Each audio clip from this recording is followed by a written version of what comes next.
Representative Cannon. Thank you, Mr. Speaker. Colleagues, guests, just a shade over 40 years ago, on a 54-6 vote, this chamber, our predecessors, passed House Bill 1036, Oregon's bottle bill. The idea was simple but revolutionary. Charge an extra nickel for beverage containers, return the nickel when the customer returned the empty container to the store. At the time, Governor Tom McCall called this bill, quote, one of the most significant legislative acts of any state legislature in the nation to turn us away from use and waste to a positive program of reuse and save. The bottle bill turned out to be one of the most effective recycling tools ever devised. Roadside litter dropped dramatically. Reuse and recycling increased.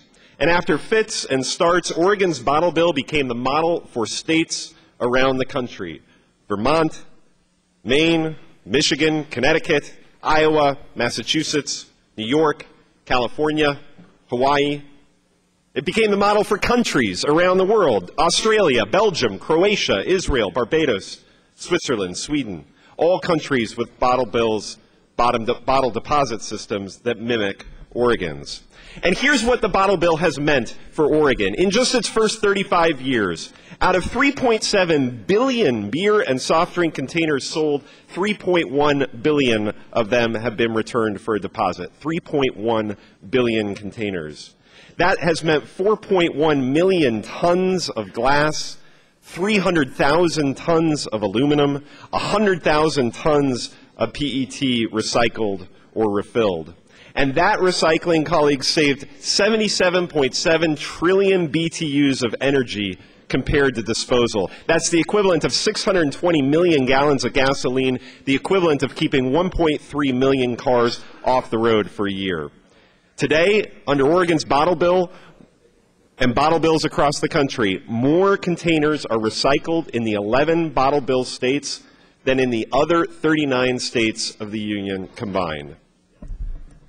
Still, as the bottle bill turns 40 this year, it is showing signs of age.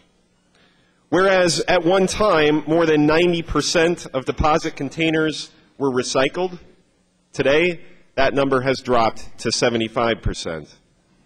The redemption experience for consumers at grocery stores is often crowded, time-consuming, and messy.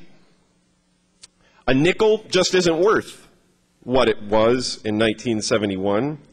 And the proliferation of new beverage types means that there are millions of beverages on the market and consumed today that do not have a deposit. So House Bill 3145B is an effort to bring the bottle bill into the 21st century. It would do three main things. First, it would expand, no later than 2018, the bottle bill to include most other beverage containers beyond the beer, soft drink, and water bottles that are in the bill today. Colleagues, I have a display on my desk. I'll be returning to this in my close to point out some of the confusion that results with this proliferation of beverages related to what's in and what's out. But let me leave you with this point. If we were to bring up our recycling rates for non-deposit containers to the statewide average for deposit containers, we would save 8,200 containers per hour from the landfills. 8,200 containers per hour, 24 hours a day, 365 days a year, diverted from landfills and recycled instead if we bring non-deposit containers into the system at the rate that deposit containers are recycled. So House Bill 3145 would expand the bottle bill to include most sports drinks, energy drinks, teas, coffees, and juices. And because there has been some confusion on this point, colleagues, I think it's worth saying that ketchup, maple syrup, cooking oil, salad dressing, liquid Advil, and other pharmaceuticals are not beverages by anyone's definition. I know. I appreciate the work of the Rules Committee to help clarify that point and the amendment that resulted in the be engrossed version of this bill. Those products will not be included in this expansion. Number two, House Bill 3145 will mean that no sooner than 2017, the deposit could increase to 10 cents, but only if, and this is important, only if the redemption rate for deposit containers is below 80% for 2 consecutive calendar years. So here's what we don't know.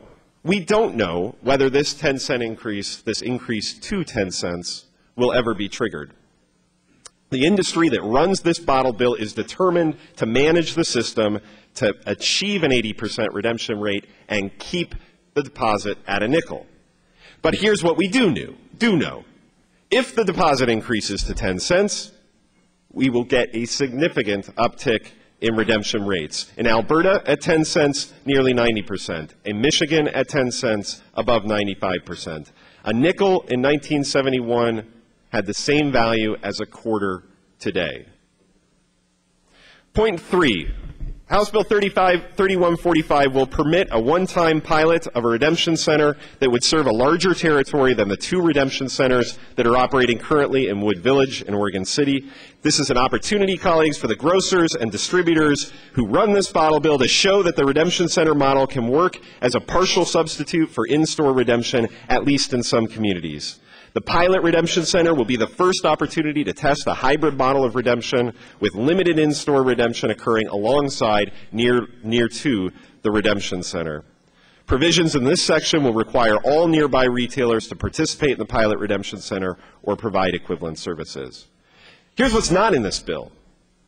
There's no additional role for government. There is no fiscal. The bottle bill works in part because it turns industry loose to make the bottle bill work. And it is. It's working to make the bottle bill better for consumers, for recycling, and this bill honors that spirit of the 1971 original. Credit on this bill is due to many. Members of the Bottle Bill Task Force who endured long afternoon meetings in 2007 and 2008, and this bill looks similar to their recommendations.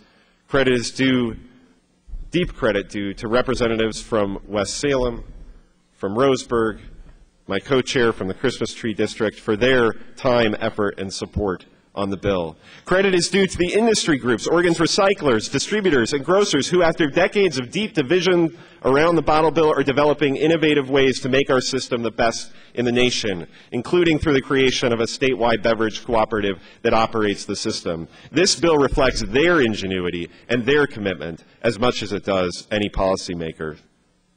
And finally, colleagues, today we stand especially on the shoulders of the giants who had the foresight, the determination, the intellectual and political creativity to bring the bottle bill to Oregon in the first place. People like Richard Chambers, the father of my co-carrier, the citizen activist whose tireless efforts brought this idea to the legislature in 1969. People like Representative Paul Hanneman, the Republican from Cloverdale, who took Chambers' idea and ran with it. People like Senator Betty Roberts, the Democrat from Portland, who helped withstand the furious effort by out-of-state lobbyists to defeat the bill. And, of course, Governor Tom McCall, who understood that by restoring Oregon's roadsides, the bottle bill was a way to keep Oregon uniquely Oregon. Colleague, the bottle bill is a part of Oregon's DNA. Since 1971, at least 2 generations of Oregons have grown up learning to recycle through the bottle bill. Because this bottle bill is not really just about the containers, but about the attitude towards recycling and towards consumption that the bottle bill helps instill. A child who learns to return a beverage container for a nickel is a child who is more likely to think twice before discarding a paper wrapper in the schoolyard. A child who grows up with the bottle bill is a child who is more likely to think about how to conserve water, how to make a home more energy efficient, how to keep our fisheries and our forests plentiful. For as much as it is a container recycling or a litter reduction program, the bottle bill is a potent symbol of what it means to be an Oregonian, wasting little, tending carefully to our resources, leaving the campsite better than we found it. Governor McCall understood this well when he wrote that the bottle bill can be a most visible move to start us generally along a path of managing materials for continued use instead of our curious idea of throw it away and get a new one. With House Bill 3145, colleagues, we have an opportunity Representative Tomei yields. We have an opportunity to bring the bottle bill into the 21st century. We have an opportunity to create this experience for more generations of Oregonians. I urge your aye vote. I turn it to my co-carrier.